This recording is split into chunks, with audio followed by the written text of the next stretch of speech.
Dearly beloved, we are gathered here today to celebrate the life of one Homber Huttonfell. Now, good old Homber, he was a rapscallion. I'm not making no lie about that. He loved to drink. Well known that he was a philanderer. And had terrible taste. Just the worst. He was a big fan of really playing games, the Extinction Curse. I'm your GM, Graham, and joining me today are Brian as Faith the Tiefling Monk. Hello. We have Garrett as Fabian the Catfolk Rogue. Hello, hello.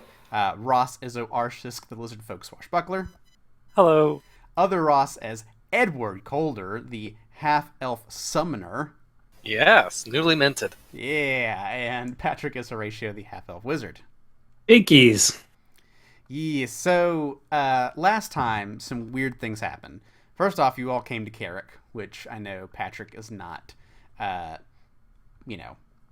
maybe, or Horatio rather. Horatio is not super. Patrick is very excited. Patrick's keen on it. Horatio, maybe not so much.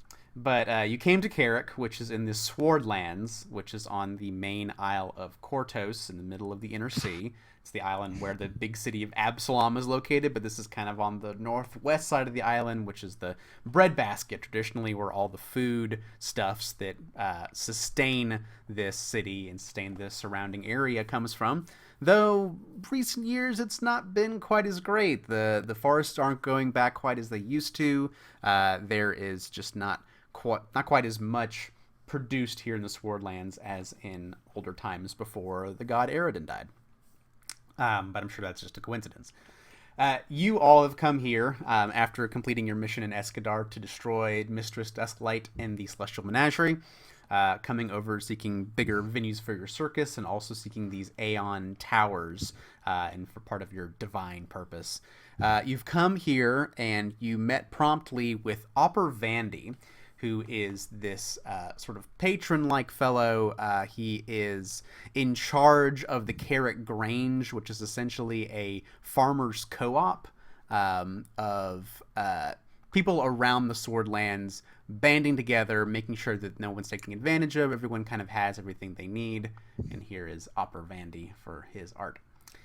He is also the town's mortician and serves in taking care of the deceased and round Carrick and its surrounding areas, and was very enthused, really wants the circus to be a success, has offered you a stay of 5 silver a day for the use of the common market grounds here in Carrick to set up your circus and perform your show whenever you think it's appropriate to do so, and then invited you to dinner over at the Vandy House, where you currently are, which is both his home and a funeral parlor. So coming in, having dinner, trying to treat you to this lush and lavish meal and drinks and just a feast in comparison to the things you've had on the road up to this point.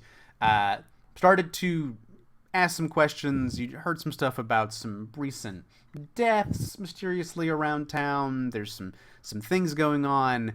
And then Opera Vandy kind of spilled the beans and said that he has been experiencing a haunting, that apparently he is being visited in his nightmares by this creepy childlike figure, and who goes and leads him from his bed, leads him downstairs to the open casket, and when he wakes up sometime the next day, he has a new person, a new body to attend to and prepare. He sees these murders before they happen. And this has been going on for some time, about 14 months or so, and there's been a couple dozen deaths in that time. So he is asking, since you seem to be more than just circus folk, you're the leaders of the Circus of Wayward Wonders, also seem to be carrying weapons and spells and shit. If you can help him in any way, he would be most grateful. He would, he's trying to help you out with the circus and making sure it's successful here in the Swordlands. And in exchange, he could use a reprieve from these nightmares and whatever kind of haunting he is currently suffering. And after that, you asked a little bit if you could explore around Vandy House and see what's going on. So he has now given you free reign, and you are free to explore the Vandy House at your leisure.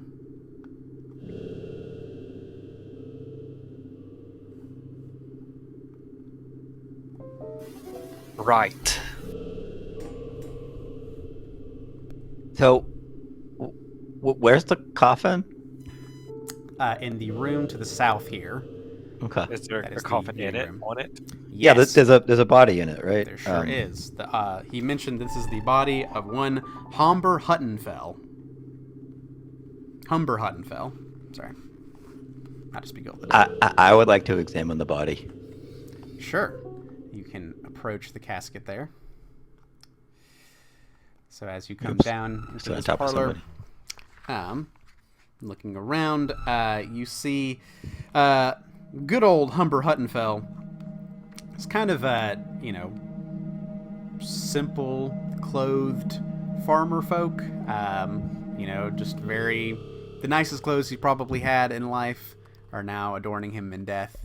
And just kind of a jowly older dude, bald for the most part, and just resting there in this rather simple casket.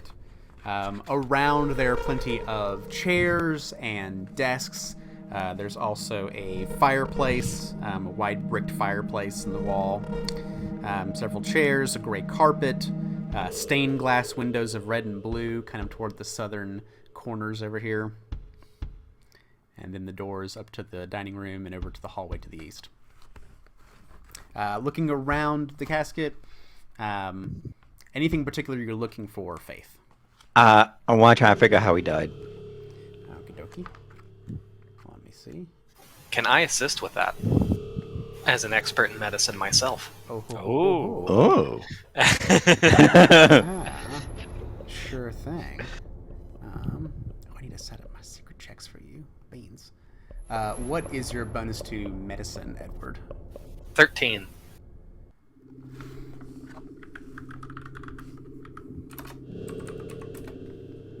Ooh, okay. Yes, you 100% help. You very severely help. So it's Faith. A critical help? A critical help. Yes. So, you examine the body for a bit, and just as Opera Vandy is about to come tell you how this individual died, you both immediately come to the same conclusion and see that there are certain markers on his major arteries and blood vessels that indicate that he may have had a heart condition, that his heart wasn't doing very well. But it's not 100% certain that is what killed him. There's some markers of I'm going to make this up because I'm not a medical expert. Burst blood vessels and kind of signs like that would indicate maybe a heart attack or something along those lines. But that doesn't seem to be the case. And only your very keen eyes, and Edward kind of points this out to you, Faith, somewhat surprisingly, that Edward just happens to know a lot about the dead body and medical conditions. It doesn't seem to... He had a heart condition, but that's not what killed him. Ooh. So what did kill him? Opera Vandy is, let's say, I believe it was the heart condition. If it's not, then I'm not sure. Just it was widely regarded. He just keeled over in the morning after I had one of the dreams again.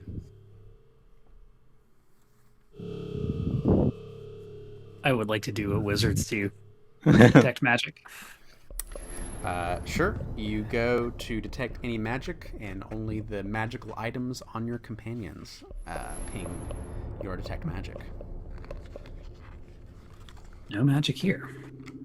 But if magic killed him, I wouldn't be able to see that. So, For the other times where you had a vision and then somebody died, did they also just kind of keel over like this guy did, or is it different?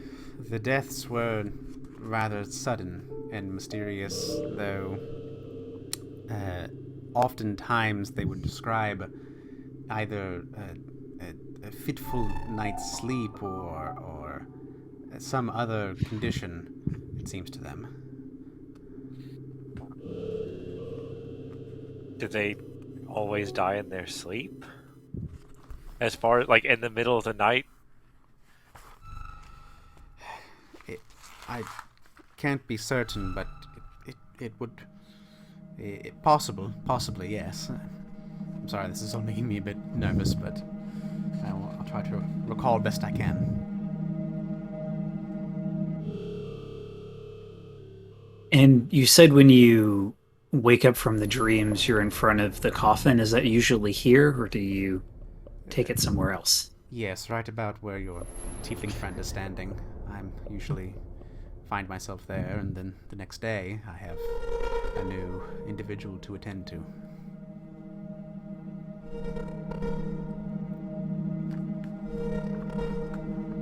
Can we search for anything unusual, like on the floor, on the ceiling? Sure, you look around for a minute. Yeah, can I look for like tracks or something, like of dirt? It would. I mean, I guess people come in and out all the time. So, everyone but the Colder and Calder cousins at this point, I guess. The rest of you look around, and you notice something's off. This drawer, this desk over here, doesn't have a drawer in it. Like the rest of these little small side tables do, over here. This one does not. And by looking at them all, kind of you see that's different. Can I look into it?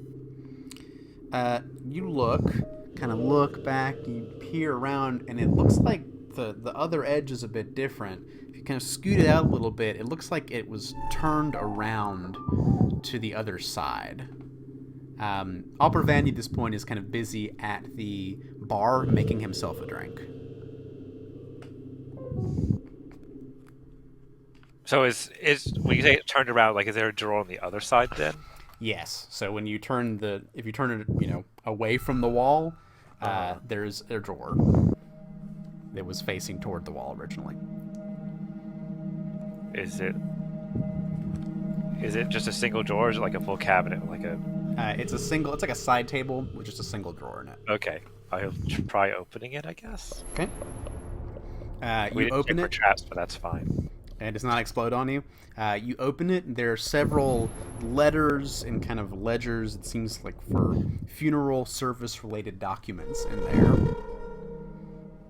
Gimme. You take the letter. My character was built for this. This is what I excel at. You kind of parse through the documents quickly, Horatio. Lean contents, eye for numbers. Yeah, oh, shit. Expert in society. Okay.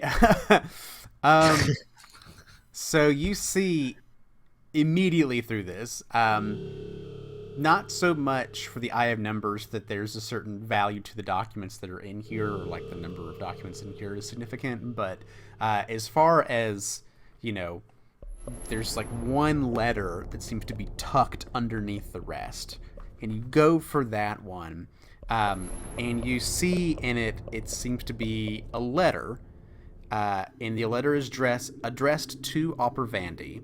And it's from the Carrot Grange, so like the Society of Farmers as a whole. So kind of like a group letter to Opera Vandy. It seems to thank him for his generosity in taking care of the burial expenses of a drunkard named Yungor Swinton, and the date is about 7 years ago. It seems this letter was put in here deliberately. Almost like it was being hidden. Why would he hide this? You see he's kind of coming back up to the parlor doors. Was there anything else I could assist you with? Any questions or anything? Do you want to ask him why this cabinet was turned around, or no? Okay. I don't know. What do you want to do? Mr. Vandy, have you found anything amiss in your home? Anything where it should not be? Items missing? Forced entry. anything that's not yours you found here? Things in the wrong room? No, best I can recall. Of course, sometimes we do have those who sit in waiting for the deceased, and they, well, can take advantage of the place and treat it as their own sometimes, and move things around where I normally wouldn't have them. But for the most part, it is harmless and not damaging or permanent in any way. I don't think I have anything missing, but he kind of thinks around for a second. I don't know. I'll think and see if there's anything I haven't noticed recently. But please do make full use of my house, and anywhere you wish to go, just please have at it. He kind of goes around, starts to like think around, like, now did I? Do we want to check his room? I think we should check everywhere. Yeah. Sure, it's up to you. You know that you've gone upstairs before, so you know it is in this direction upstairs. And then if you're wanting to go upstairs, I will teleport you over. Is this just like a sitting room or something to the right? Yeah, let's yes. search this room first. I think we should methodically go through every single room, even the ones where you would least suspect anything. Can I go back then? Is there a monster hidden under the carpet? Yes, rug mimic. Roll for initiative. So let's bring you back here, Edward. And do one thing with Edward real quick, so we can see where he's going exactly.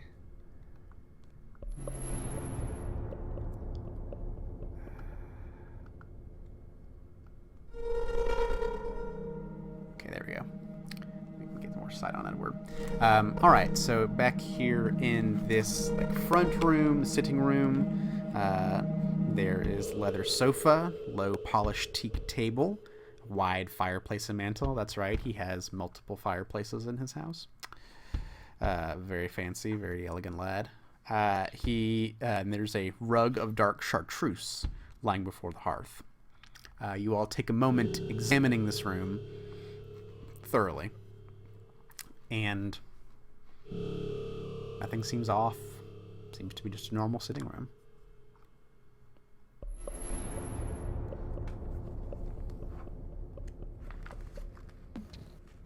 It's a bathroom. Finally. Well, it actually has a toilet. Wow. It's not just a... Or is it just a hole? You look in the bathroom? Or plumbing. Yes. Yeah, plumbing? Maybe it's a magical toilet. This chamber holds a porcelain commode beneath the east window that drains into a septic tank. Though you wouldn't necessarily know about the septic tank, but you can definitely see that the piping goes somewhere below. So there's a cabinet with a pitcher and wash basin, hand towels, and bundles of aromatic dried herbs. My character probably wouldn't know what a septic tank was. I imagine Absalom is like city sewage or something like that, right? Yes, and then 100% outside of that, it's just plumbing. Aberton had outhouses. Right, exactly.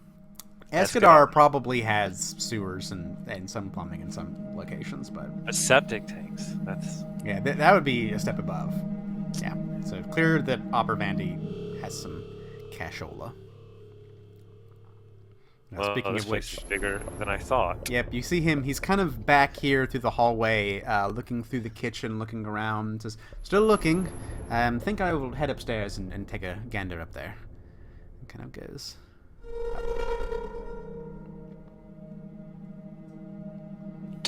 So when I see him like doing this, can I make a perception check to see if he's like flustered or seems to be like put off? So you glimpse him as he leaves the kitchen and goes down the hallway to go upstairs, and you can hear his footsteps as he goes up. He's he is somewhat flustered, but not panicked. He's kind of like, this is not what I typically do. He's kind of looking around the house, just kind of making sure, did anyone break in and steal my shit? Is there some other reason that I'm not observing? So he's clearly a little nervous, but he's not like suddenly rushing off to the upstairs. Okay. Now that he's upstairs, I will find Faith. Where is Faith? Next to Over here. Oh. Hey, Faith, maybe you should look over Mr. Vandy and see if he is physically well. Okay. No strange, I don't know, crystals jabbed into his skull or something. I probably read too many books. Isn't that more of a magical thing, though? tinfoil hat out. True, it'd probably be magic. Weird symbiote. I think I read a book about that once. Cuckoo and the coconut.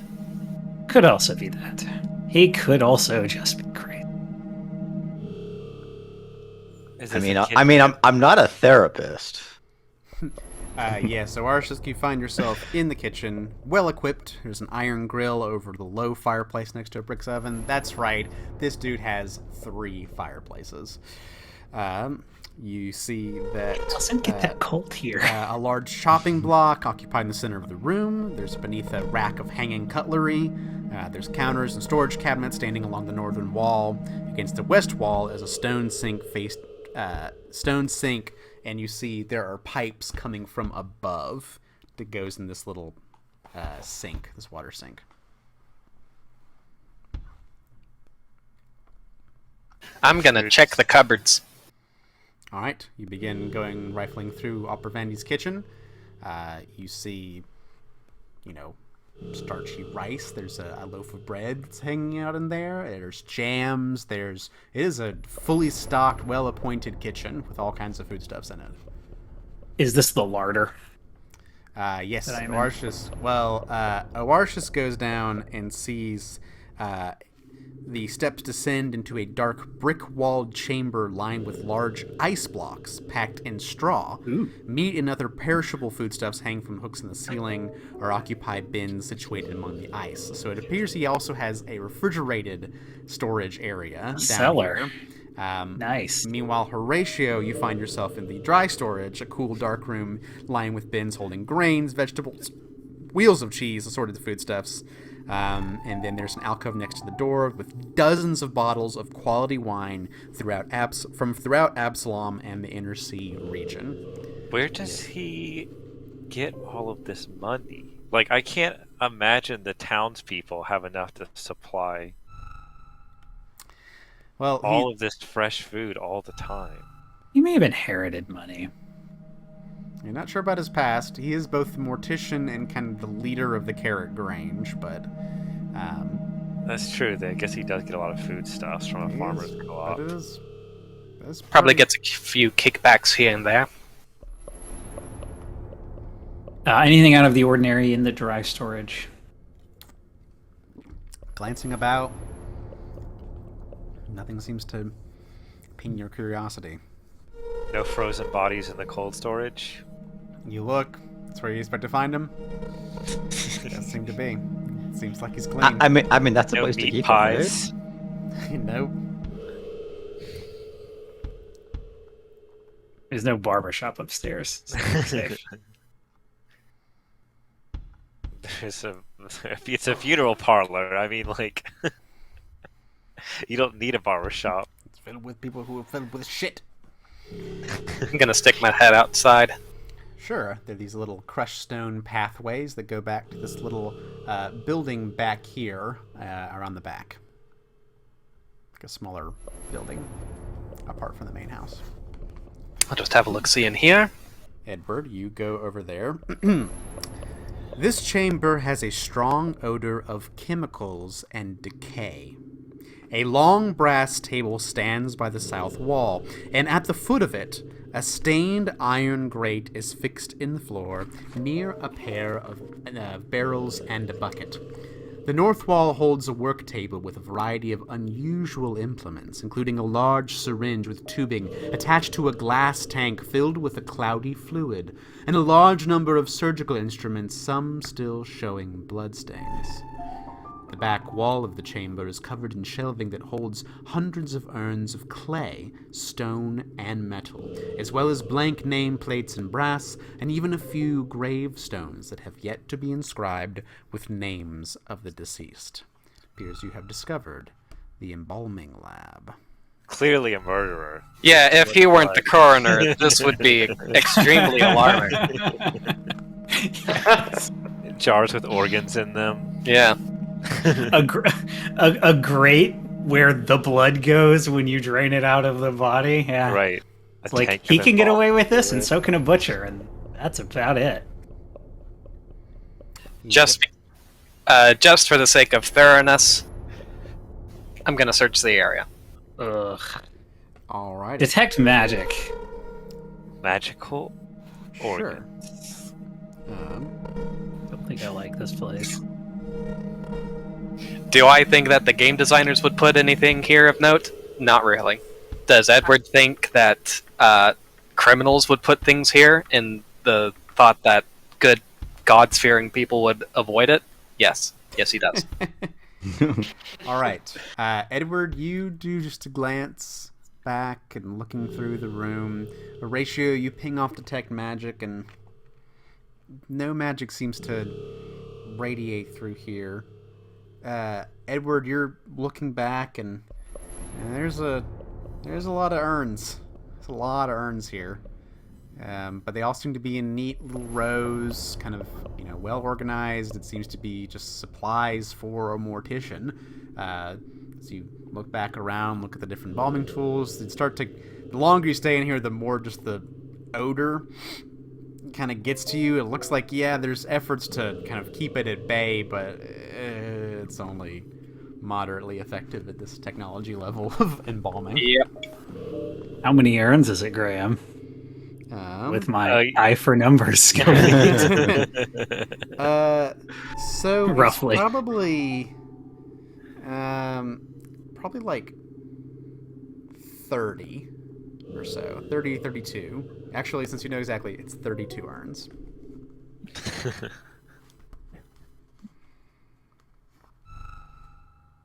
They are various materials. Well, he wouldn't know that it was exactly 33 vials. Or But or it's- just around. 30-ish. Oh, okay. That's the eye for numbers. If they're 30. urns, that means that he's cremating the bodies. So I guess that explains all the fireplaces. Dark. I don't know. I mean, it's probably whatever people want. People have different preferences. Mm-hmm. You do notice that some of them have labels of people's names.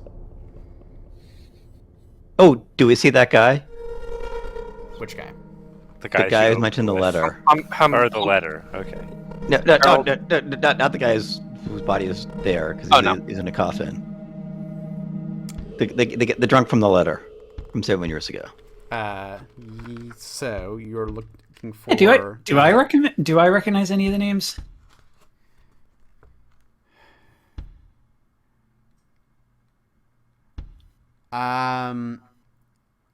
So you don't see Yungor Swinton, who's the guy from the letter you recovered. Horatio.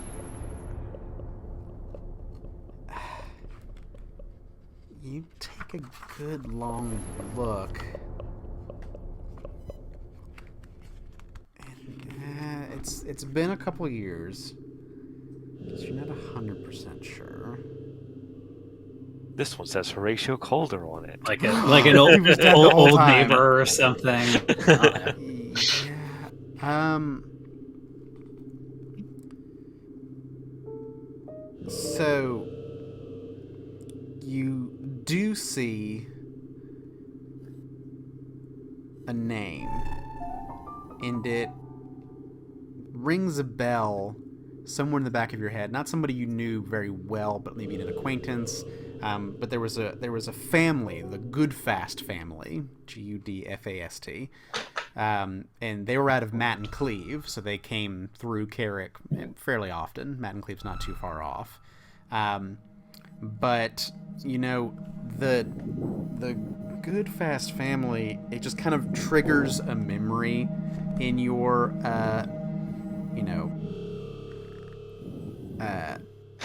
in your head of these. There were these younger people, and there was an old grandma, and yeah, that's the name, Nelvy Goodfast.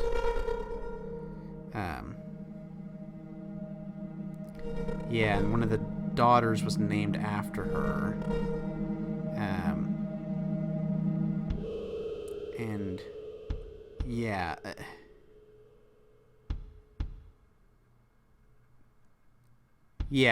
No, just you remember this family, younger siblings being taken care, like a trio of siblings being taken care of their older grandma, and she was Nelvy Goodfast, and the grandma was just kind of mean. She was a priestess, but she was like a mean, cantankerous old woman.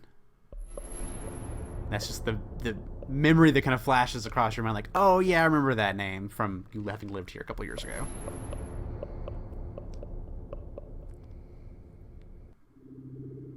Yeah, I just pointed her urn. I think I remember her. She was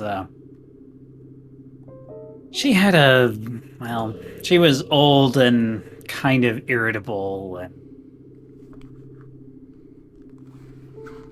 taken care of by her grandkids. You know, normal stuff.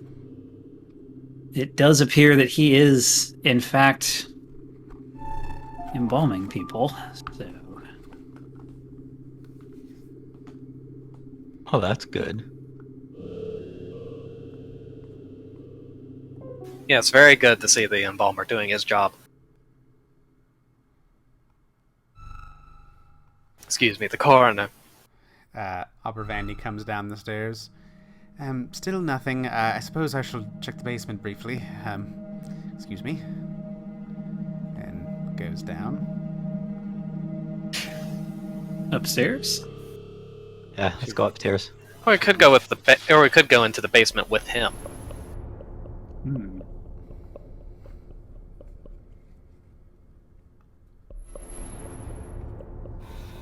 I don't know. We could split up. No, don't split the party. I like basements. It's just a house. Yeah, we're not expecting any Just a fight. man in a house. This is just. Arch is going down.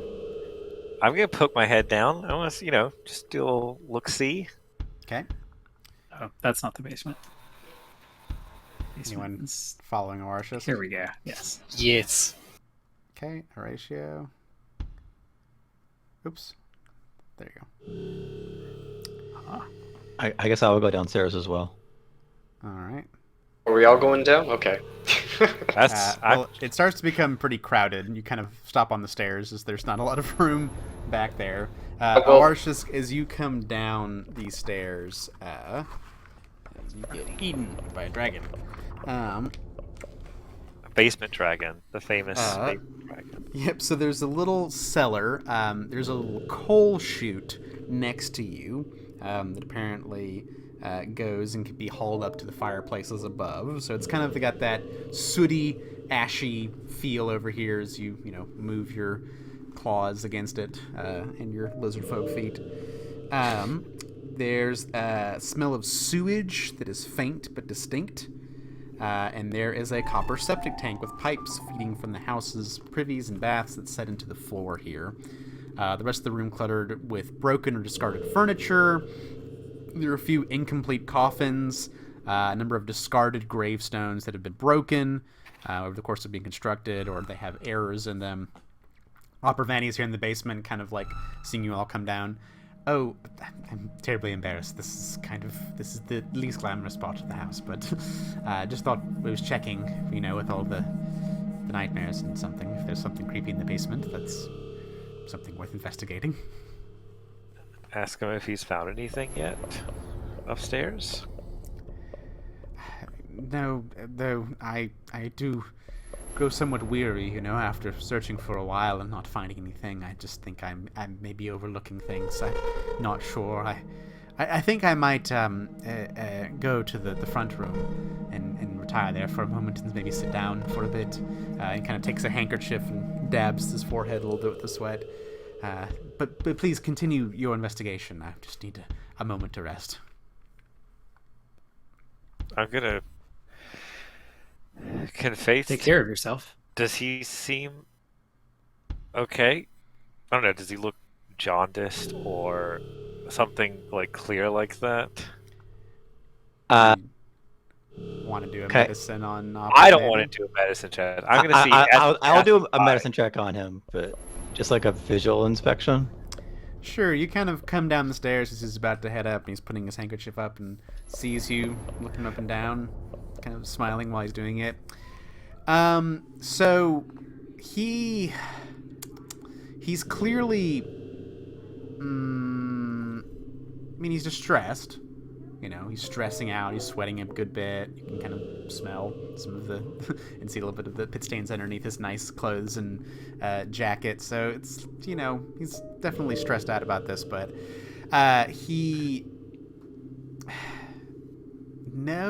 beyond that, he seems pretty healthy.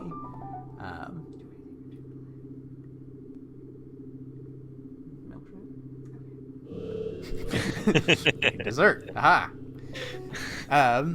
So yeah, beyond that, no other maladies or kind of physical conditions that you can tell about him. He just seems, stressed out.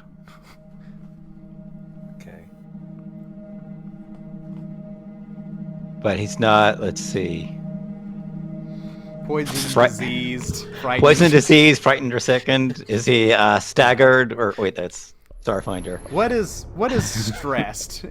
Why isn't there a stressed condition in role-playing games? Come There's on. fatigued. Yeah, a little fatigued, but just stressed out. Anxietied. Yeah, he has anxiety 1. Take a minus to perception checks, or I don't know. Maybe you get a plus to perception checks. Minus to will. Minus to Yeah. But he kind of politely brushes past you and goes back upstairs. What time of day is it? It is the evening. It is night by this point.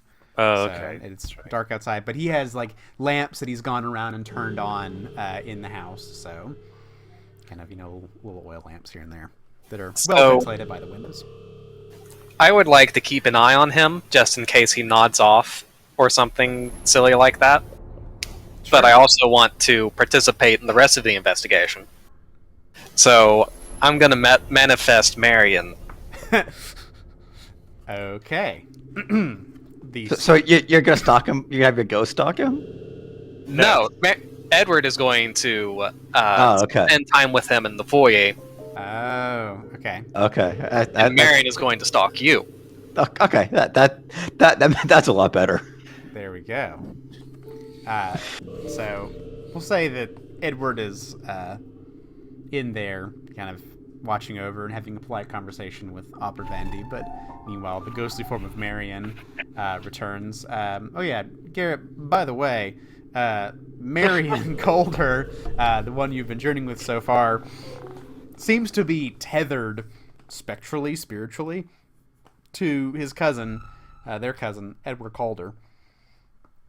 So there was a kind of metaphysical meeting of the minds last time, trying to determine because you still have the body, the feeble-minded corporeal form of Marion still with you. So it's very much the comic of a zombie and a ghost coming from the same dead person. And the Marion that's manifested from Edward seems to be more cognizant and aware than the one you remember, versus the body is just kind of there. Or if you're a Kingdom Hearts fan. Oh, yes, it is a shadow and nobody. That's it. Canon.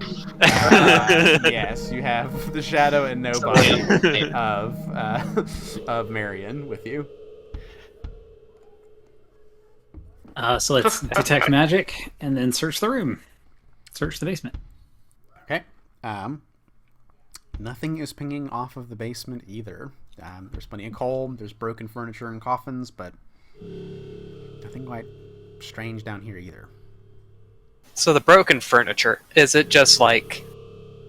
Do you think it broke in a struggle, or did it just break? Marion comes down here and spooks you all a little bit as he comes descending down the gliding down into the basement. Yeah, hi guys. No, I mean, it seems like random crap that's been stored down here in the basement. You know, there's no signs of like the impact from one certain location. But certainly would be a convenient place to store something incriminating. But look around and don't see much. Does this door lead like outside?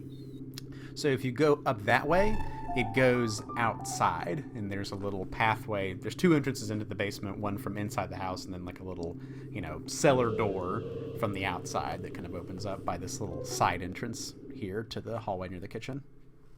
What kind of climate is Carrick? Pretty moderate. Kind of, even though it is winter this time, it's almost the end of the year. Like it's holidays time for a lot of folks. Like what I hear cicadas. I don't think so. I usually associate them with like it's winter time. It's like winter, okay, but in a mild winter in the middle of the inner sea here.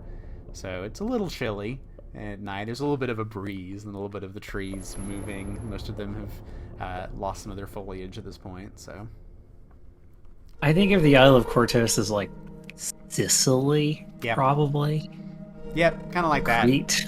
That. It's pretty mild winters. And Mediterranean, you might say. Mediterranean, yes.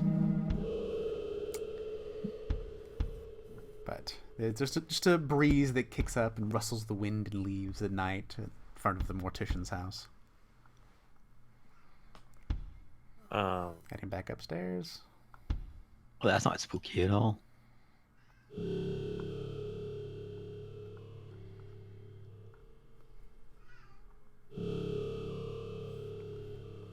Alright, let's get up the stairs. Alright. The stairs, up the stairs. Up the stairs. Up the stairs. Up the stairs. So such small passageways. Yes. I feel like I'm in abomination vaults again. They're 5 foot wide passageways. Yeah. Yes, that's true. Alright, you come up here. There's the hallway with bedrooms abounding about.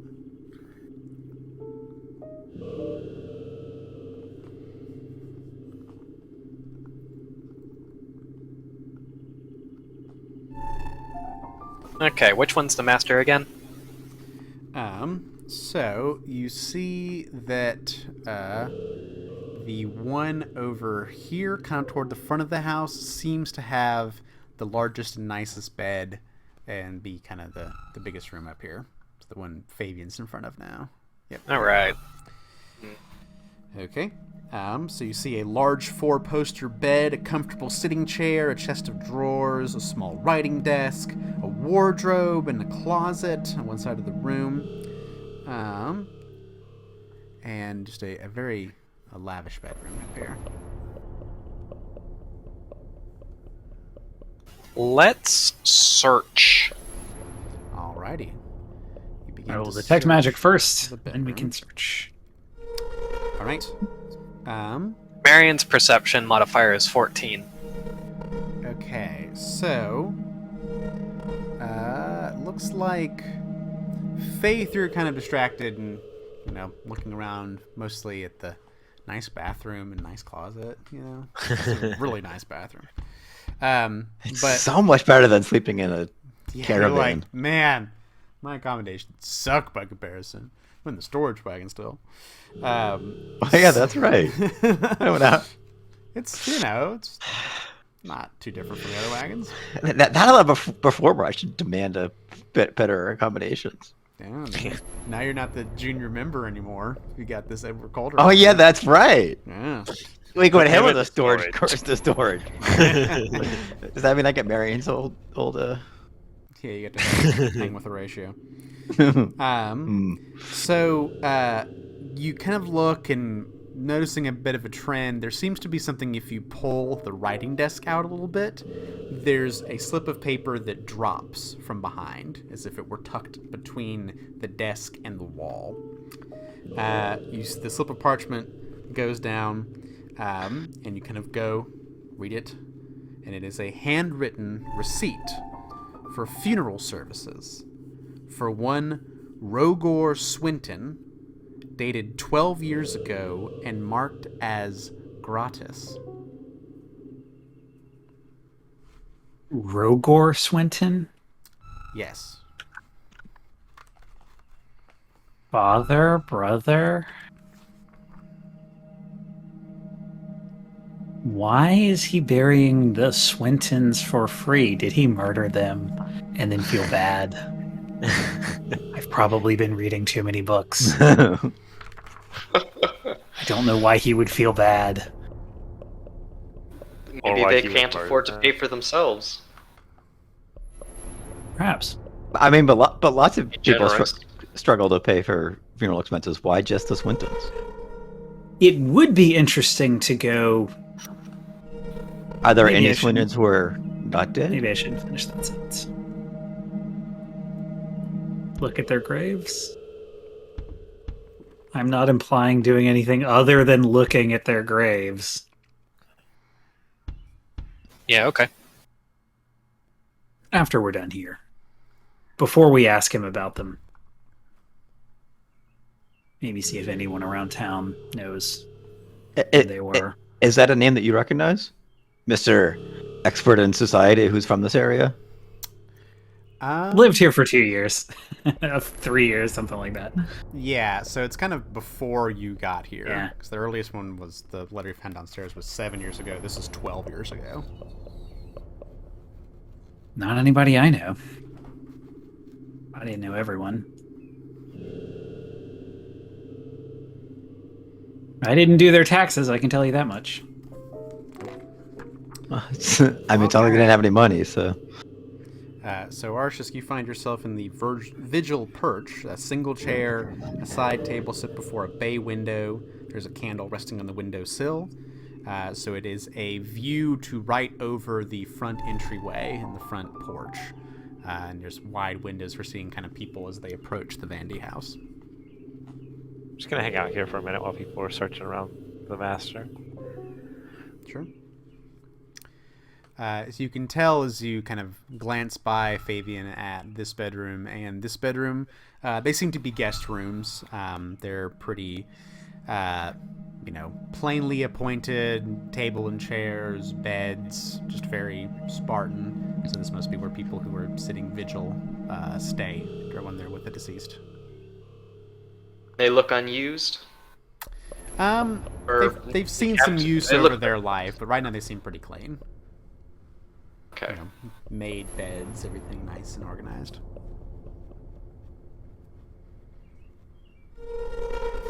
Marion is just gonna absentmindedly open up the medicine cabinet, have a look inside. Not that he knows anything about anything.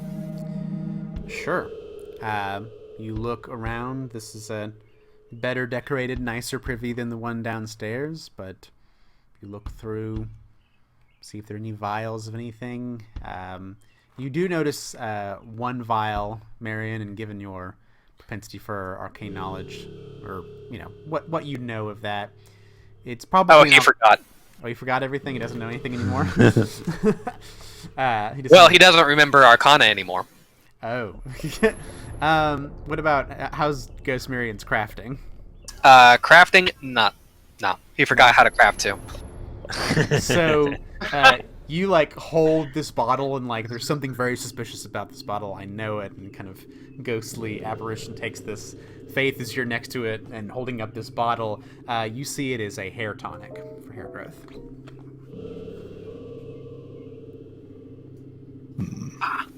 Should we give it to Fabian? I think he might stab you. Probably. Can I just detect magic in all the rooms and resolve that, so I don't have to keep saying it? Sure.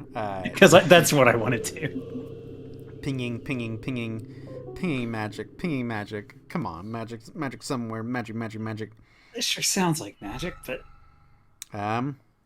No. There's no magic. nothing really magical going on here. Can we search for any other desks? Are there any other desks? What's going on in this room?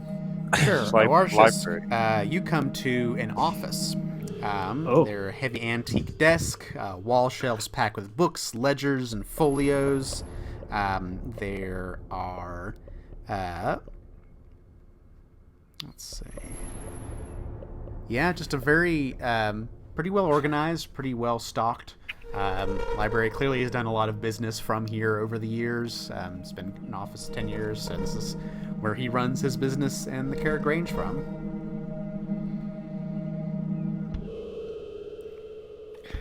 And then this room back here. So if you go in that room, that room has a lock on it, like a pretty intense looking lock that Alpervandy has opened up. He's kind of opened up all the rooms to his house for you, so it's Okay. But you can tell that this is a bit more stringently guarded. And you can see in here there are shelves of books that look pretty sensitive, records. There are coinage and valuable items here, kind of lined up. This is his vault essentially. So yeah, there are records, ledgers, and money in this room. Let's look up the records for the Swintons. That is exactly what I was going to say. Okay. Y'all can take care of that. You're looking through the vault. If only we had somebody with an eye for numbers. Or accounting lore. Horatio, you're kind of looking through these accounts here, but it is actually Fabian who spots it. Just in looking through for the incriminating evidence, the thing that will get you in trouble. That's what you're looking for, Fabian. That's if you learn to have your keen cat eyes peering for in your days of being a revolutionary and knowing when there's something out there to get you and how to get to it first. Maybe a little bit of cat luck too. And a little bit of cat luck. Maybe. Because you find a handwritten note that is dated 15 years ago and indicates a debt to someone named Rogor Swinton in the amount of 750 gold pieces. The due date written on the note was 10 years past, and there is no indication that this debt was ever paid. So 10 years before now. 15 years before now. So yeah, 15 and then 10. So it was due 5 years after this note. Yeah. Or was it 10 years past due 15 years ago? No. So the note itself is from 15 years ago, and it was a 5-year due date. Oh, So okay. it- Okay. Yeah. This hasn't expired for the past 10 years. We found. What was the note? The second most recent note was that. The same name that is on this note, Rogor Swinton. But was it a death thing for him or? Yes, so the other note you found in the master bedroom is a receipt for funeral services for Rogor Swinton from 12 years ago, and the services are marked gratis. Maybe he did murder them. Down below, and Edward knows about all of this. I mean, maybe he didn't murder them, but maybe, he owed the money 15 years ago. 12 years ago, he dies, so he just hides the note that says, I have to pay this family back 250 gold, and then kind of guiltily, because he did that, he paid for the funeral services, or covered the funeral services for free. which would be less than 750 gold, probably.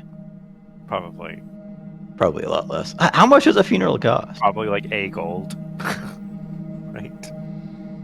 Depending on what kind of services, it can range greatly. Maybe we should ask around town, see if there are any surviving Swintons. Should I confront Vandy about it? I kind of think we should. I think maybe we should wait. He What might if tell there's us any something surviving useful. members of the family? Because it would be very dramatic. Because as a summoner, I'm pretty sure my Eidolon and I can communicate telepathically, so Edward is aware of everything going on up there. So they were just chatting down there and getting like mental images of like, oh, there's this going on, having to like keep a straight face while having yeah. a conversation. with He's Oscar not Andy. aware they can just talk to each other. He would have to suppress his senses to be able to sense or see things from the other person. With share sense. Well, yeah, share senses is a thing, but I think that there's telepathic communication in addition to that. Yeah, you just have to like You talk just to each other. Mentally talk to each other. Yeah. Okay. Also, could I have been making an impression with Vandy? Sure. Go ahead and make your diplomacy check.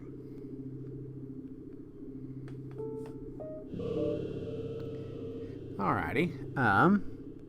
So level 9. Okay, yeah. Yeah, you have some polite conversation with Opera Vandy, and he is very cordial, very polite, well-mannered, well-spoken. So it's very easy to kind of get in good with him and talk about just his business and how he's thrilled to have the circus here, and just making very polite conversation up in the front room there. Cool. Favorable disposition toward you. All right. So I won't do the psych style.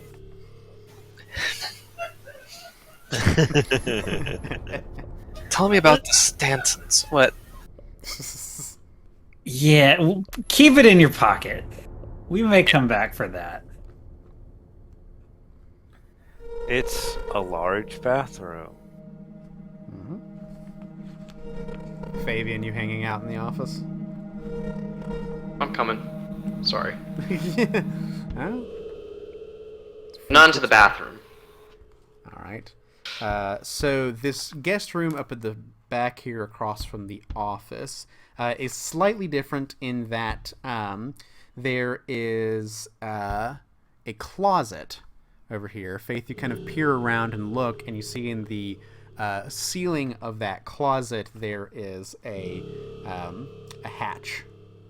Ooh. That goes up or down? Oh, the ceiling. Yeah, the ceiling. Yeah. It looks like it's on the floor, though. A hatch in the ceiling that goes down. You never know. Fascinating. Some rope trick stuff. Attic? Appears to be. I'm going to open the hatch. Okay. So you open the hatch. There's a little like pull down ladder from up there. You can go up and peek your head into the attic. You see the attic has various things stored up here, like old pictures, crates, a few chests. There's also a large copper cistern fed by drainage gutters in the roof. So it looks like he collects rainwater that fills into this large cistern, which operates the plumbing throughout the house. Are there any trees on this estate? A few small ones kind of around here. But not Okay. too many. I would be nervous drinking water from a rain gutter, that's for sure. It's probably Probably enough. needs to get them clean It's probably very fine. often. Yeah, you probably has someone clean his gutters.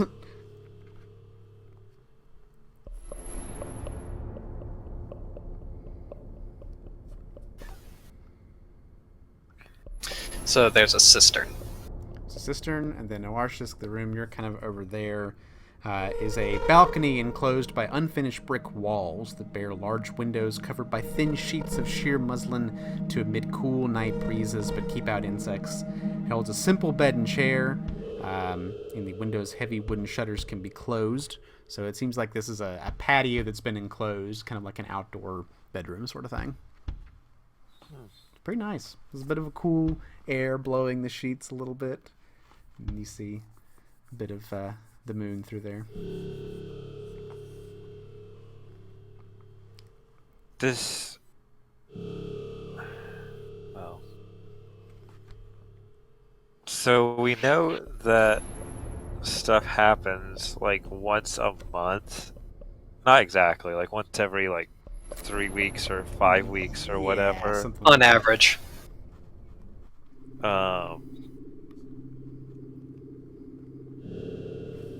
So the chances of us like staying the night and seeing something happen are pretty slim. Especially because it just happened recently. Yeah. Well, not necessarily. The impression I got was that it was basically completely random. Yeah. Oh, that But was not- gambler's fallacy I just fell into, wasn't it? Often.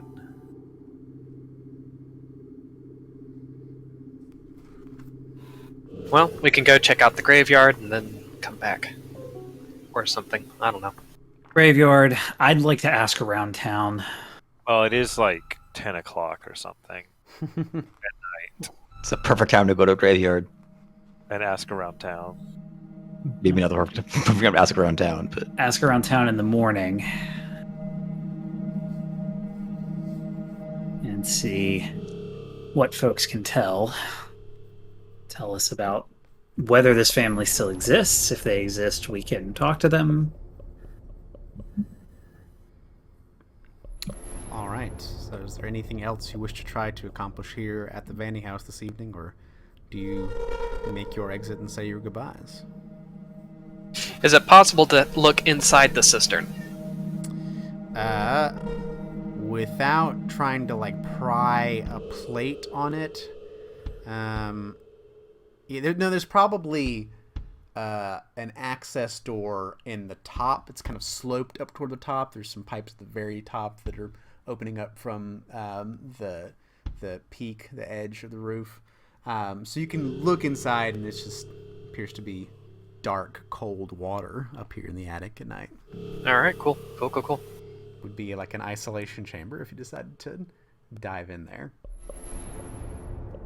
Well, except for the straw. Or whatever.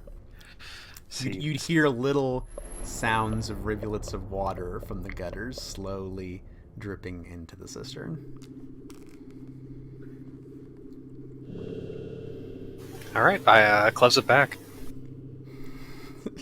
Put the door back. A little unsettling. Nothing in this bathroom or this closet, right? Nope.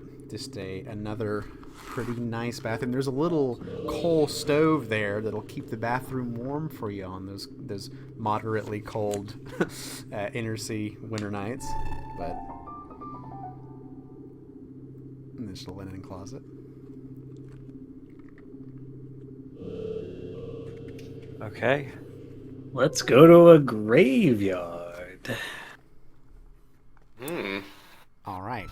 So descending down the stairs, making your way out of the Vandy house. So putting you back down here. Opera Vandy says, thank you again so much for your time.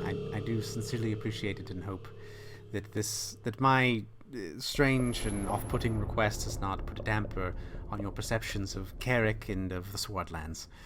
I do hope you enjoy your stay, and I'm very much looking forward to your performance whenever that may be. It was a pleasure meeting you, Opper. We will be Likewise, Edward. at the circus grounds should anything come up and you need our help. Of course, and if you require me for anything else, most days I am here unless I'm doing business around, but thank you all again.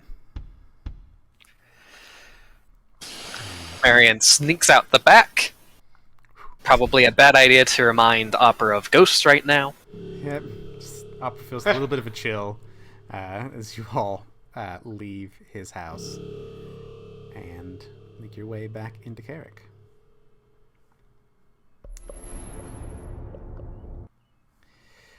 So, you wish to try to visit the graveyard not too far away from the Vandy house? Yes. What could possibly go wrong? All right. So, there is indeed a graveyard not too far from the Opera Vandy house. That is not terribly large by the size of establishments and places that you've been in, though it's definitely in a convenient place, short walk from there. So it is nighttime, probably about 10 o'clock or so by the time you get over here. And seems to have a low stone fence around it. But other than that, it is kind of set a ways from the coastline a bit. So you're kind of on the opposite side of where your ship docked and you unloaded here into Carrick. But for the most part, it's just a desolate, empty graveyard in the middle of the night.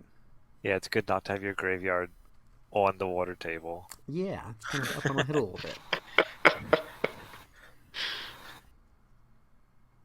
Well, let's hop the fence. Sure, there's an open gate, but you can hop the fence if you so desire. Hops the fence next to the gate. Yep. Yeah, that's the kind of energy that Edward brings. Well, I guess let's try to find some of gravestones with this family. Sure. You Was that a glean content? spend some time looking over the gravestones of the deceased, those that have passed in over the years, over the centuries here in the town of Carrick. And it doesn't take you too long before you notice some that are not new, but on the newer side compared to some of the other gravestones here. And two next to each other. One for Rogor Swinton, and then the other one right by it for Yungor Swinton. As you look,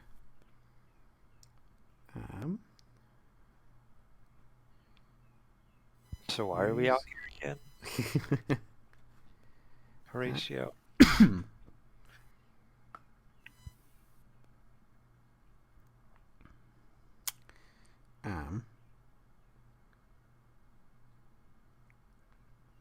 So you see that Rogor Swinton has loving father marked on his gravestone.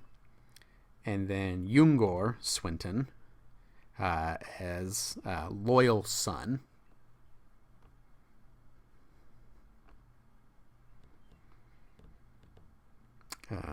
What are their years? Seems we are missing a family member. They do match the dates you saw on the letters. So Rogor Swinton being about 12 years ago, and then Yungor being 7. We have father, we have son. Well, then you look a little ways apart from there, and you see 2 more Swinton graves. And one of them is devoted wife, and the last one, the smallest of them, is precious daughter. And when did they die? You see that they died 9 years ago. So the son was the last one At the same to time? die? Yes, the dates on both the mother and the daughter are the same. I mean, it could have been How old was the childbirth daughter thing. when she died? Oh. You see that the daughter was 7. Oh.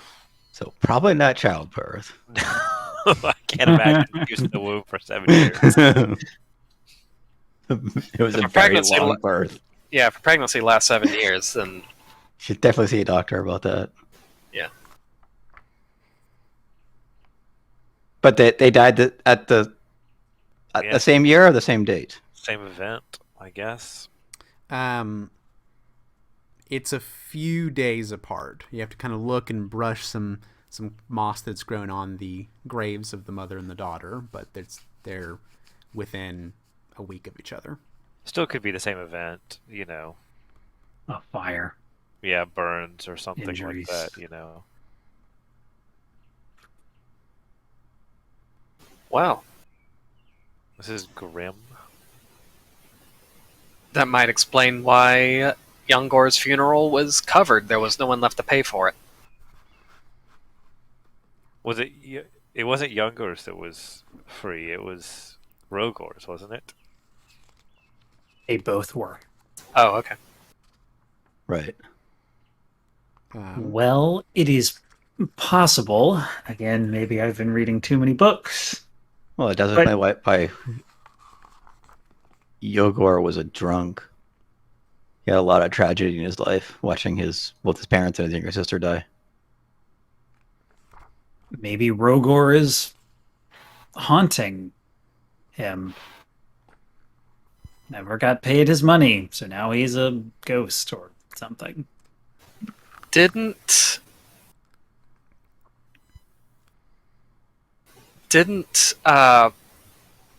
Opper say that the figure that appeared in his dream was a girl? Yes. Be a 7-year-old girl. Curious. He leaves the room. If he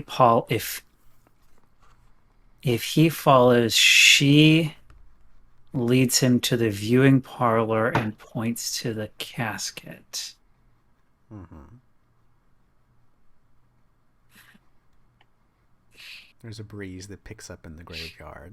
Can't My Marion hunch down is to he 5. killed them. Can't Did Marion he just, kill ask them him? and they're haunting him? Tell Sure Marion sounds to like ask she's that. telling him to go die. I don't know. It could just be that she's saying there's But more. it's someone else that dies every time. Yeah.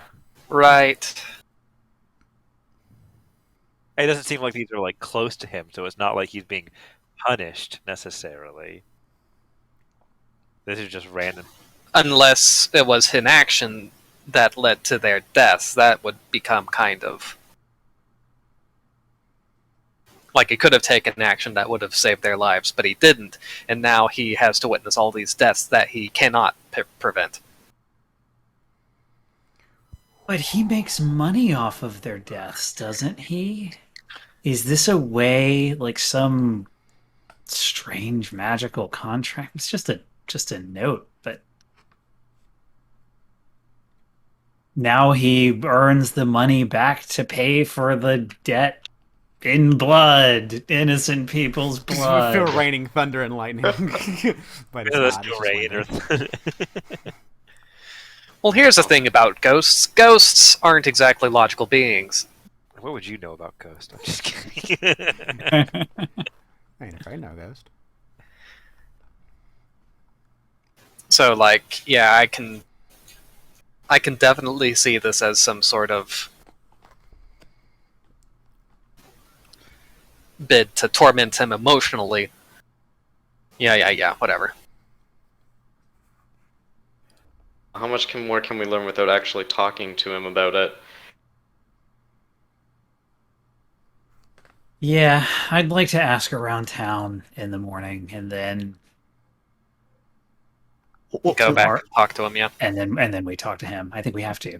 What was the name of the organization that sent a letter thanking them for the... The Carrick Grange, so that's like the farmers co-op association that he's the head of, which is all the local farmers of various sizes here around the Swordlands. I mean, but he didn't write a letter to himself, so... We should talk to other members of the co-op. Would the dead recorded anywhere else, like in some kind of, I don't know? Are there other places where there might be more records? This kind of thing is like Marion? the mayor, basically, right? Like his house is pretty much town hall, So, right? Horatio, you would know, he is not the mayor. There is a separate office of the mayor of Carrick. And you happen to know the person who's been in that office for the past, about 4 years or so, is this little halfling dude who goes by the name of Perivar Altrusi.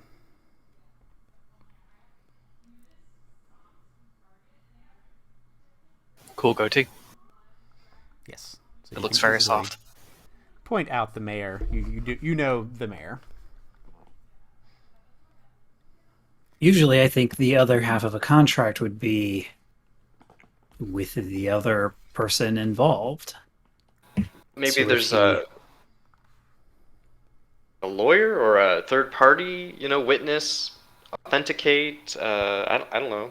A representative of the It was just a organization. handwritten. Actually, did the handwritten note look like his other handwriting? The note. So there's the letter of thanks from the Carrick Grange. Yeah, That does not look like his handwriting. Yeah. There's the receipt and the record of debt. And the receipt for Roger Swinton's funeral and the record of debt owed to Roger Swinton are both in his handwriting. But it could be, in a small town like this, I saw plenty of handshake deals.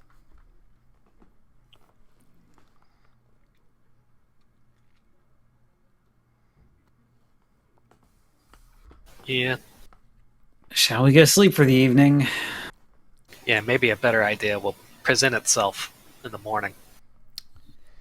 And so you return back to the big top, which is mostly set up by this point. Most of the wagons circled around you.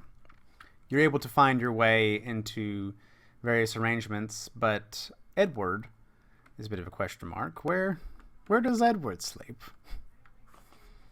Ah, God. Well, Where has Edward been sleeping? outside.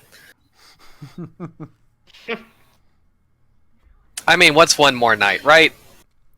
I'm a little bit afraid, and I think that Marion would probably feel the same about sleeping in Marion's trailer.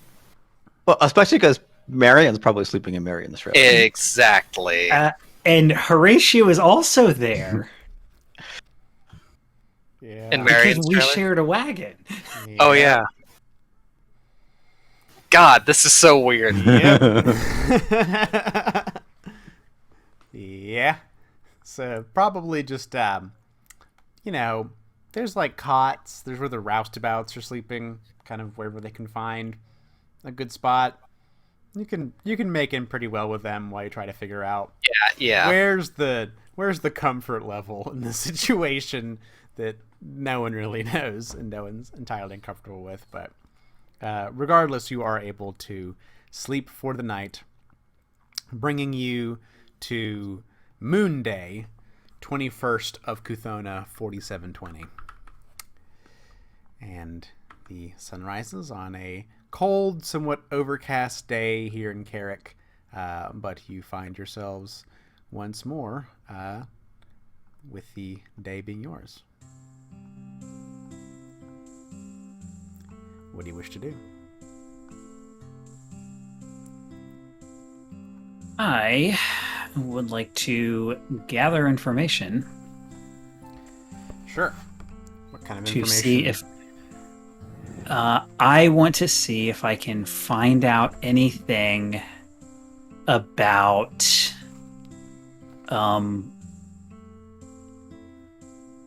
I guess anything about the Swintons at all? Are there any remaining ones?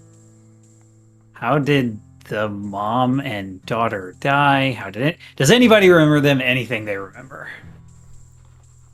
Okay, so Horatio plans on taking some time during this day to investigate around town about the Swinton family.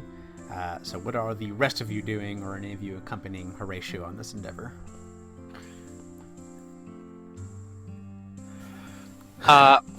With an eye to the future, I think Edward would like to ask around about the towers. Sure.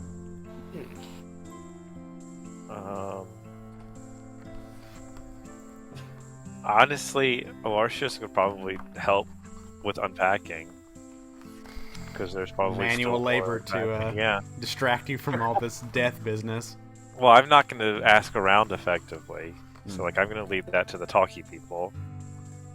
And, there's a lot of work to be done here. We got a lot of setting up to do. Okay.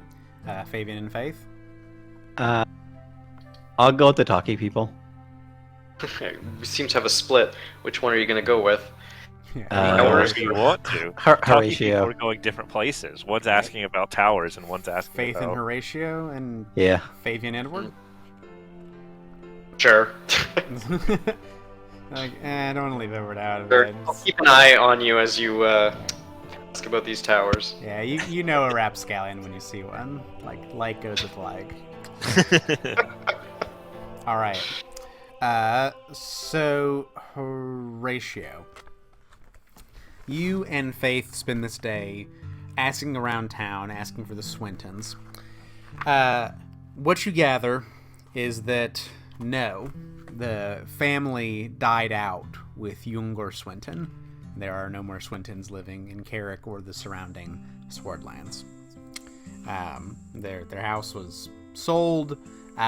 You kind of, get some vague mention from one of the older members of the town that their farm wasn't doing too good from what I remember.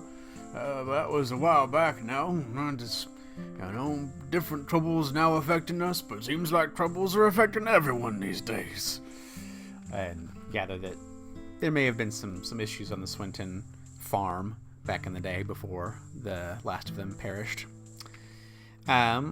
And you happen to run across one of the Huttonfells, and you see they're wearing black, but it's kind of faded grays mostly, like they're supposed to be in mourning, but all their clothing has been kind of bleached by working out in the sun. And he says, yeah, the Swintons, but, we got our own set of problems here now. with old Humber passing away. Excuse me. Smoking a little bit too much today.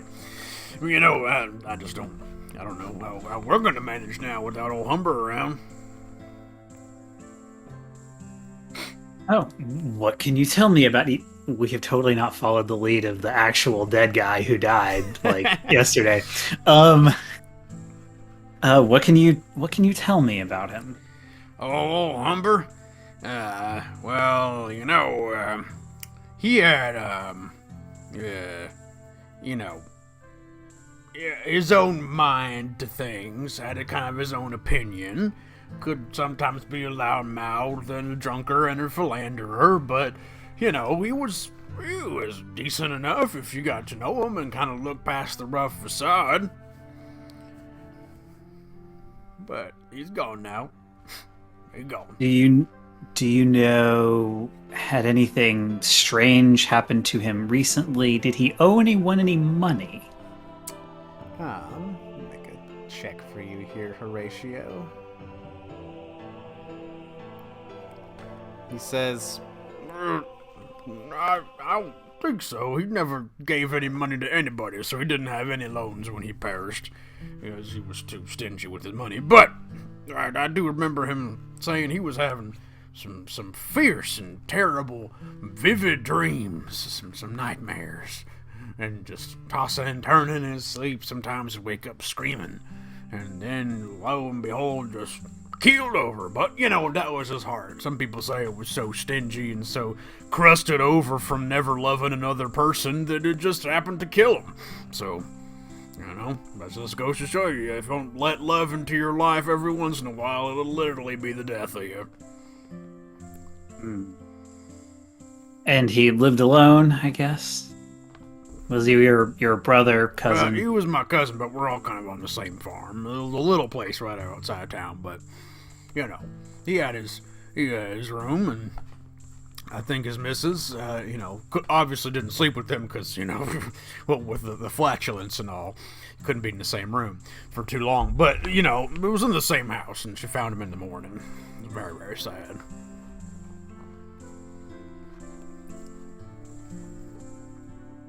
But I have to be going. I think we're going to visit him one last time at the old band house. You have a good one. Have a good day. And leaves.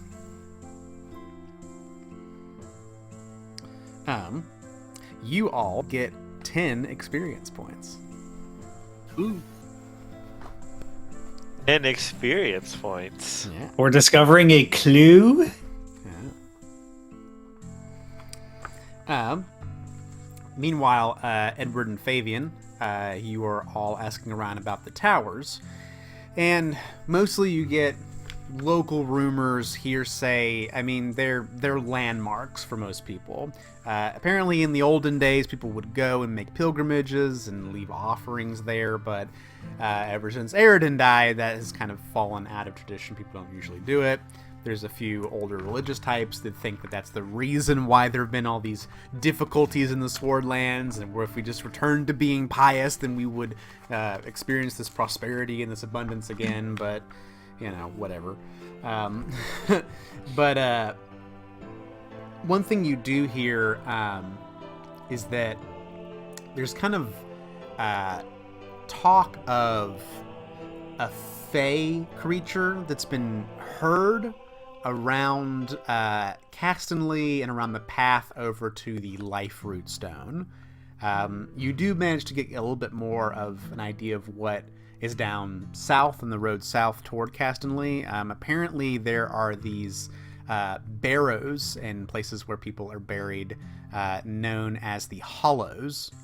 And then the path, there's just a path just past the Hollows that continues on further south to get you to the Life Root Stone. Apparently there's been some talk in the forest near there of some fae creature, but no one can seem to agree on what that fae creature might be. Beyond that,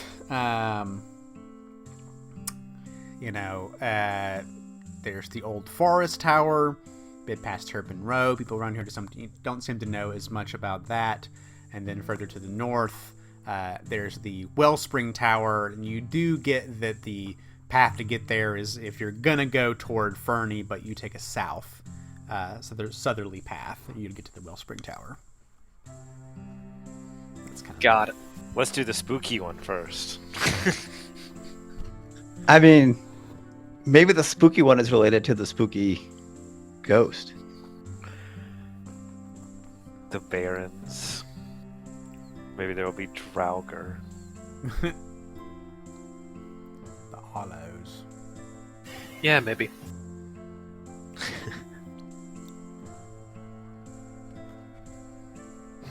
Okay. So any other activities you all are attempting? This takes you several hours during the day, but not all of the day to get this information.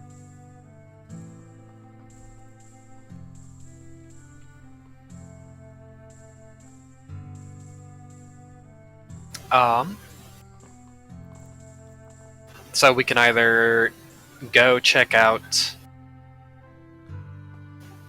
what's his name's house to see if there's anything weird going on there, or go back to the Vandy homestead, right?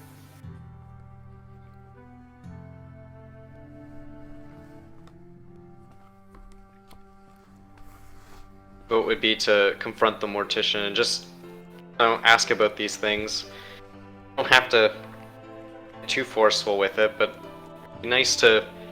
I just think it would be helpful to just get to the root of it, and his reaction to the information might be helpful, might be a clue.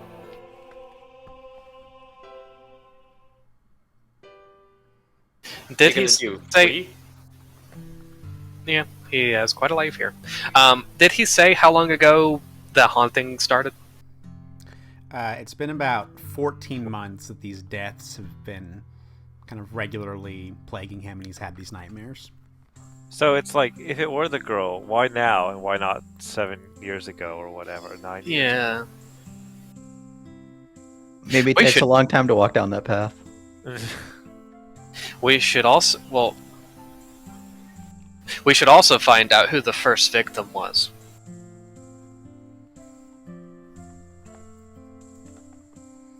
That's a good idea. Well, he would know, probably. He would probably know, I'm sure. All right. Sounds like you may be returning to the Vandy house. Yeah, let's go back to the Vandy house. All right.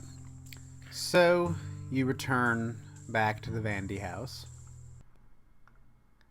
Going away from the town center, you find yourself once more.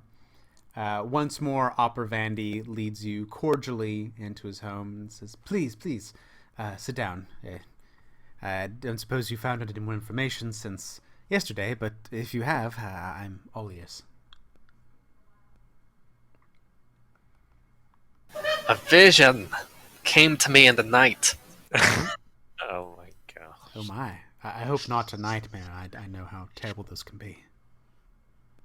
What can you tell me about the Swintons?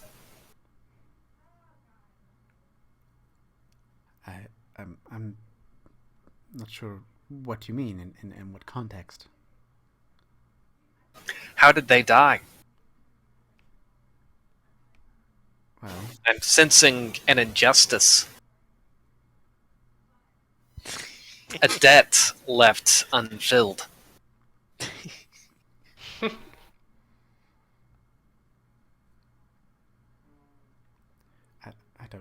I don't know what you mean.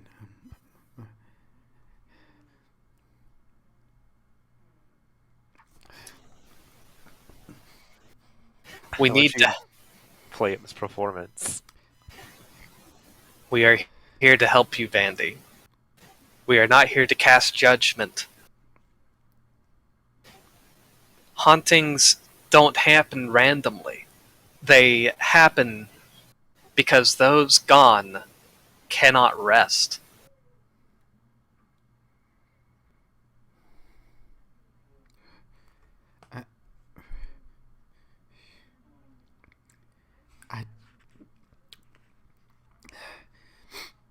Um.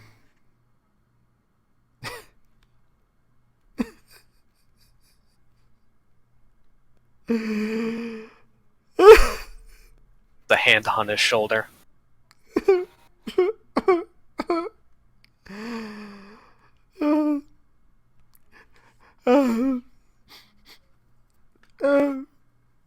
It's my fault.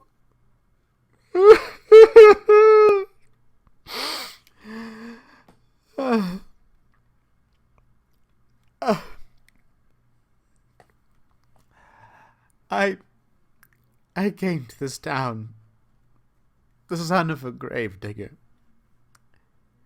My father, he worked in Absalom. He died young, broken body, and almost nothing to his name after a life of hard work.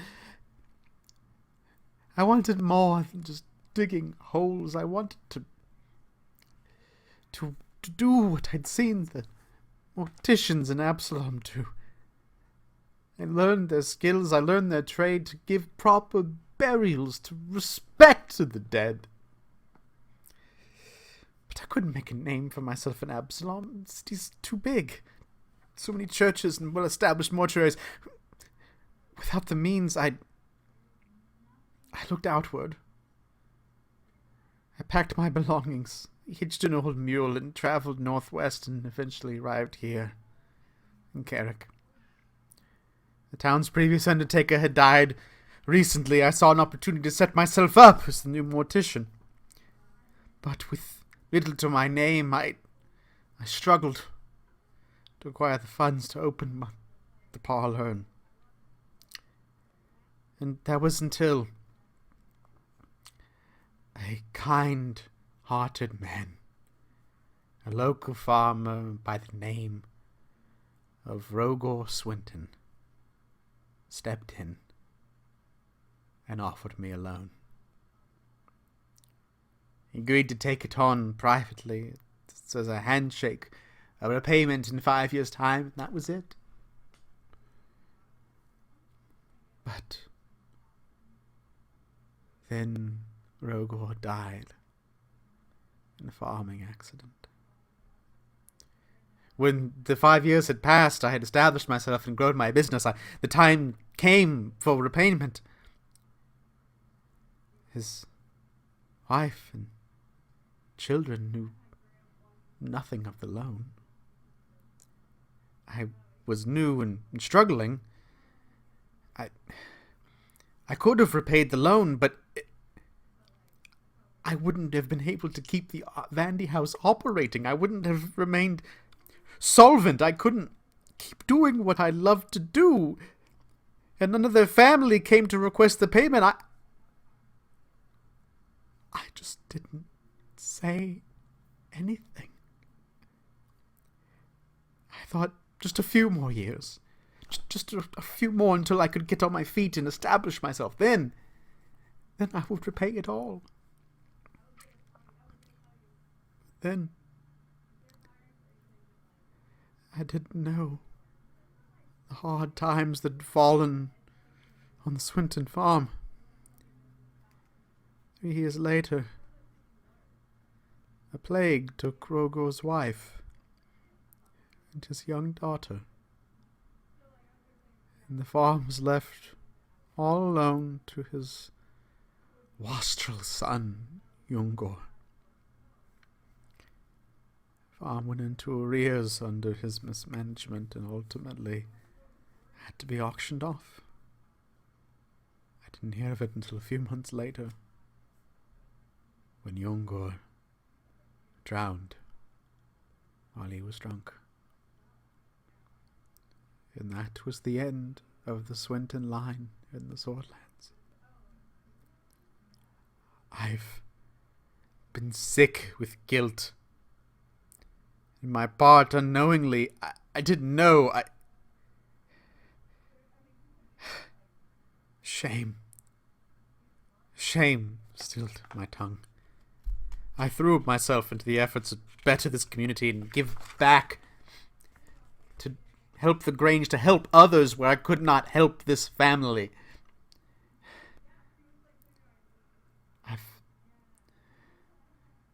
I never met the Swinton daughter, but I can't help but believe the girl from my dreams is her ghost, punishing me for not paying back her father's loan. And that ghost, coming for my guilt, is killing the people I care for.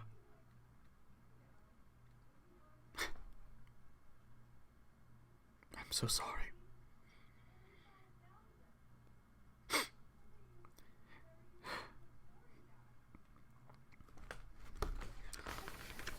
If you knew where to repay, would you have the money to repay the loan now? Yes, but to who? What can this ghost hope to accomplish? What? I mean, weren't they part of a co-op? I mean, yes, he's in charge of the co-op, but I've tried to help this community over so many years. I've done all that I could to give back to the Grange.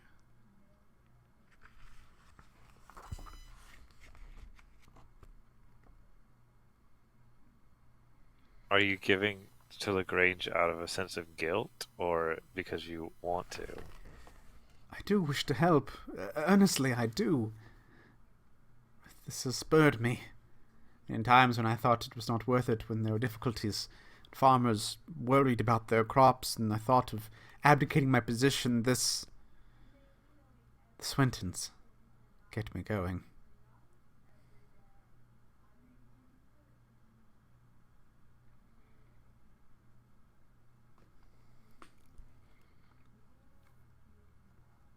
Your remorse is plain to see, but it is not enough. The ghosts, they are blinded by rage, and they require something more. It could be that since you owe everything that you now own to that 750 gold coins, she now asks for everything that you own. This is the tricky thing with spirits and apparitions. They speak in emotional language. I can't give up everything that I have. I'm responsible for so many people. I'm the one who cares for their dead. Surely there must be another way.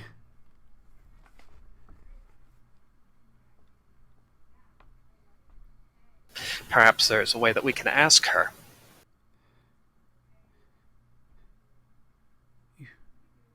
You think so? I often wonder when she is not haunting my dreams where she goes, what she does. Or if she's only in my nightmares, but you seem to be the expert on these spiritual things.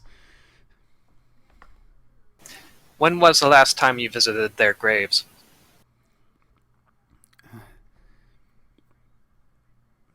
I go once a month or so, usually. At the first or second.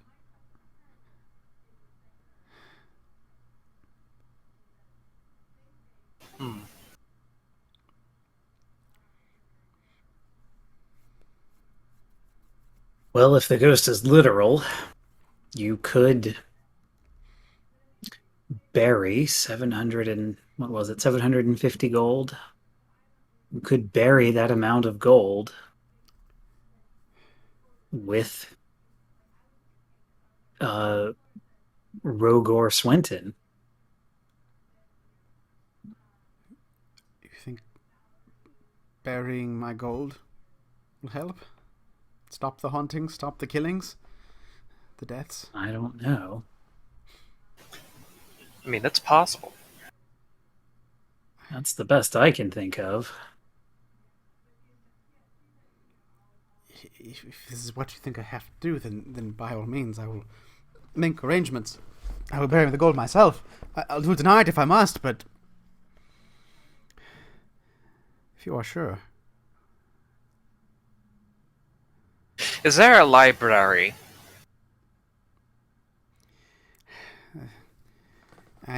There's small bookstores, but no real proper library around the Swordlands. The farmers, unfortunately, don't have much interest in books, usually.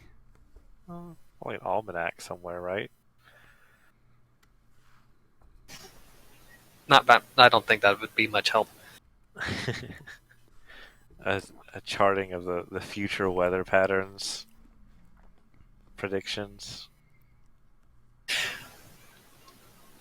Who was the first victim? The first... it must have been... yes, old Kuro. Kuru, yes, that was him. He was a miserly fellow. They had a farm north of here on the road, not too far away, heading north. Yes, I do recall it was old Kuro, and he was not well liked, but he was a member of the Swordlands all the same. And wait, what was the most recent one? What did we find out about them? Homber Huttenfell. Yes. Also not terribly well liked and unfortunately infamous around Carrick for his flatulence, but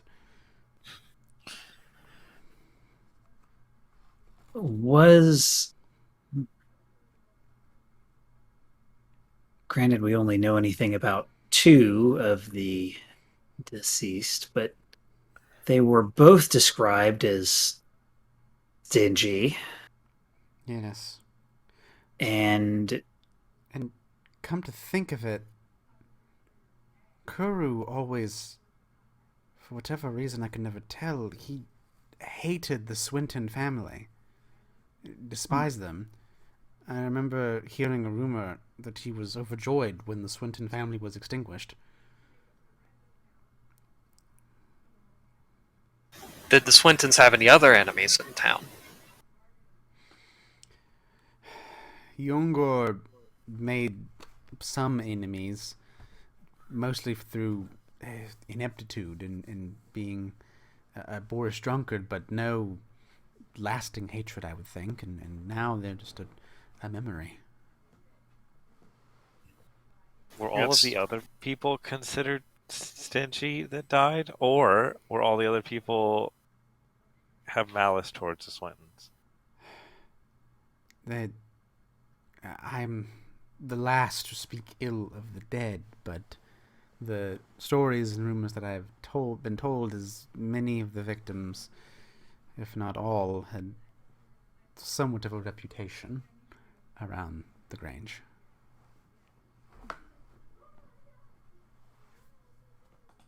For stinginess, or just for being not liked? More the latter. Not liked.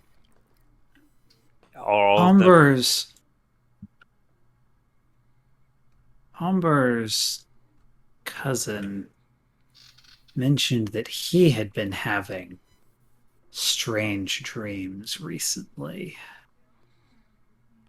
Oh. This is almost all too much to bear. I wonder if this is not... It is also possible that something is manifesting your stress. And perhaps if we could speak to someone else, their dreams would be the same. Oh no. Their own stress. Am I inflicting Maybe these it's not a nightmares haunting. on others? Please, you have to help me. I will do anything to stop this. Maybe call a town meeting and ask if anybody's been having nightmares recently and take a subset of those people? How about night terrors? Let's narrow it down to that.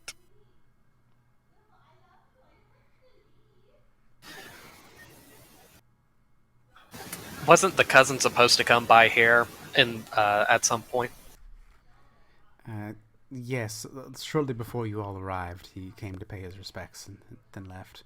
Oh, cool. He Great. will only be here for a couple more days in repose. I mean, you could, I don't know. I don't know if you want to scare people, but if anybody are having, bad nightmares all of a sudden, although, of course, telling people there's something to be afraid of that causes nightmares would probably cause nightmares. If I must, but that will cause such a panic, and many of these farmers are already at their wits' end with dealing with difficulties in the harvesting and the seasons recently. Yeah, let's not do that. Especially not to superstitious people. If we can avoid it at all costs. Is there anyone else who knew of your debt?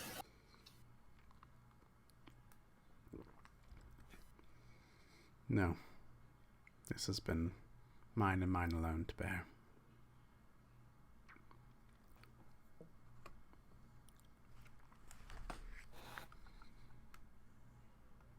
Could it be that Well, not even your cleaning staff. You don't suppose that they could have found any errant notes? No, well, no. However, I did notice this morning that I seem to have misplaced my spare master key. But A ghost. it was not the family that comes and cares for my house and cooks for me. It is not them. I can assure you that. A ghost wouldn't need your master key.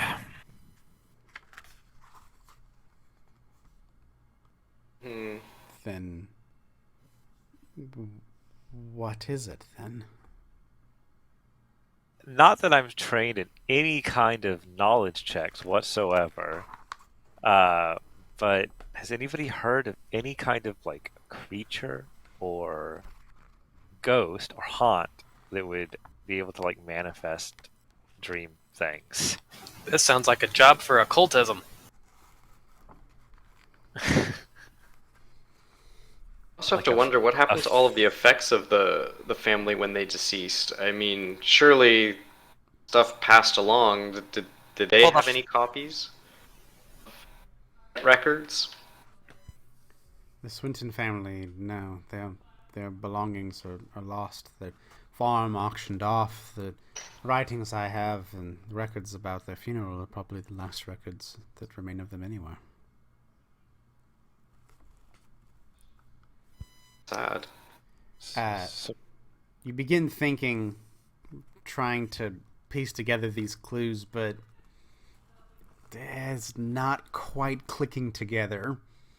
There's bits and pieces of it, but it doesn't quite form the whole picture at this point. What about Marion, who has a 13 in occultism?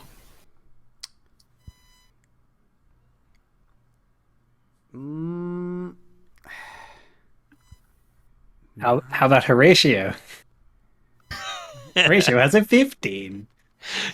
3 knowledge checks for a hard Just idea. throw all the dice at the wall. The Calder brothers, or the Calder brother and the cousin, think for a long while. And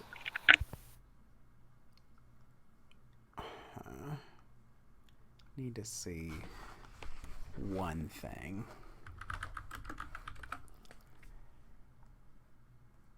Because Horatio didn't do too bad. But this is quite difficult to piece all these together and try to come up with a coherent picture of what's going on here. Trying to skip parts of the story. No, this is just... The other thing we can do is we can, in fact, go interrogate his assistants. They're not like gnomes or halflings, are they? No, the family that comes... Why would it matter? Yeah, what does it matter, huh? Martins and Serena Geely are the older couple, human couple that tends to house, and if you kind of spot them back in the kitchen during the day while Vandy's there, they seem just the most quaint, picturesque little older couple that you can possibly imagine. They seem just so blanche white, innocent, just absolutely. I did not trust that. It hurts your heart to think that it would be the Keeleys. They're just... Well, but they... Even if it's not them, they may have information from a different perspective, not being the person, right? Sure. They would probably tell you that, yeah, they've heard... They're not here at night, is the thing. They go back to their own house after they kind of cook and prepare dinner, and they leave Opera Vandy to himself for the evening. And they come back in the morning. So if for the nightmares and the veracity of that and anything that happens during the night, they don't know about it. Other than that, they do admit it's kind of strange, this sustained people. The house has been a bit busier than it has in previous years. That's a bit odd. And asking about the key, they kind of go and double check because usually Serena will clean up the house, and turns out that it seems like there's a spare master key that he usually keeps in his office, and it is missing. They don't know where it is. How? Ghosts don't need master keys.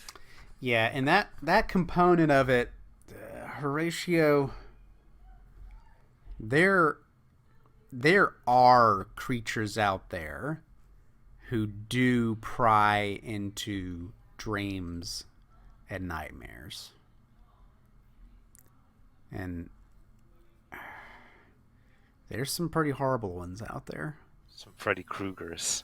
Patrick can think of one. Some dark ones, but there's something about it that's off.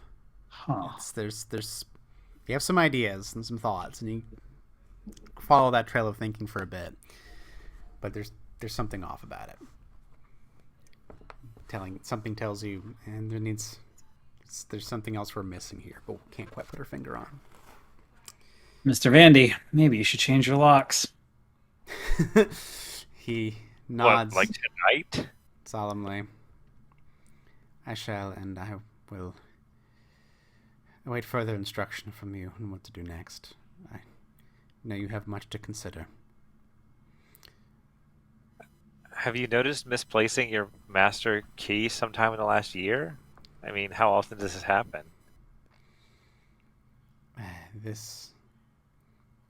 I very rarely use it for any reason. I keep the main copy on my person at all times, and haven't lost it since... I can't remember when the last time is. Who would know that you have a spare, besides the Keeleys or whatever? Besides the Keeleys, I don't think anyone. At least not to my knowledge. Because it's in your office, right? It was. There was a little box I keep in my desk, but it's not there anymore. Does it open the door to your safe room? It does indeed. Hmm. No, no. Sorry. That key. No, I have a separate key to my storage room. The master key opens everything else except for that.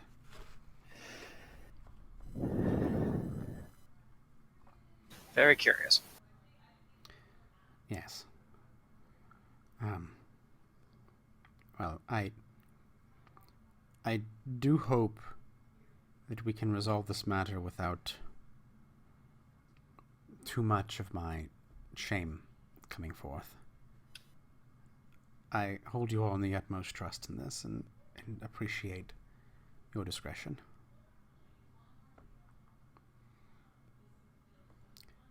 I hope still you will consent to putting on your performance. A distraction sometimes is useful. Well, and maybe it would be healthier to consider a way that you could give back, I don't know, gold to the community. Maybe easing your guilt a little bit would help with the situation. I certainly hope so. Well, if there's nothing else, I think I need to rest for a while.